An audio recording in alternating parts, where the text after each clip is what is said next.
तो अगर कोई आपसे पूछ ले कि सर मुझे एक रीजन बताओ जिसकी वजह से सलाइन हो गया है, तो मैक्सिमम सबसे बड़ा रीजन 98% मान लीजिए, सबसे इंपॉर्टेंट जो फैक्टर है वो है रिवर्स।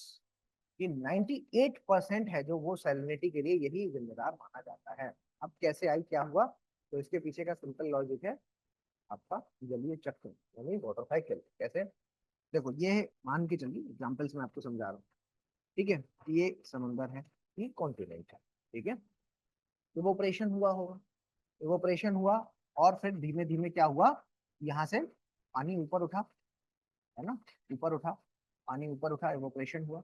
और इवोपरेशन होने के बाद फिर हर 1 किलोमीटर में आपको पता है सर ऊपर जाकर के फिर क्या हुआ होगा, ठंडा हुआ होगा, टेम्परेचर डाउन हुआ होगा, शीतलन बोलते हैं इसको। ठीक है, तो यहाँ पर टेम्परेचर डाउन हुआ और टेम्परेचर के डाउन होने के बाद फिर क्या है, कंडेंसेशन हुआ। कंडेंसेशन के बाद क्या हुआ, क्लाउड का फॉर्मेशन हुआ, बारिश हुई, बारिश हुई, यहाँ पर आया। तो अल्टीमेटली जो रिवर्स यहाँ से बही और इसमें पानी आया, तो फिर यहाँ पर जो भी मटेरियल मौजूद था वो उन्होंने अपने साथ घोल दिया। ठीक है, और मटेरियल जो मौजूद था वो अगर इन्होंने अपने साथ घोला तो वो फिर फाइनली इन्होंने इस पर डंप किया। ठीक है, और उस मटेरियल को जब इन्होंने डंप किया तो ओशंस में वो पिघल गया। तो जब वो ओशन में पिघल गया तो उसके बाद क्या हुआ, यहाँ पर सैलिनिटी बढ़ गई। ठीक है, अब ये चीज एक दिन में नहीं हुई होगी, ये करोड़ों सालों में हुई।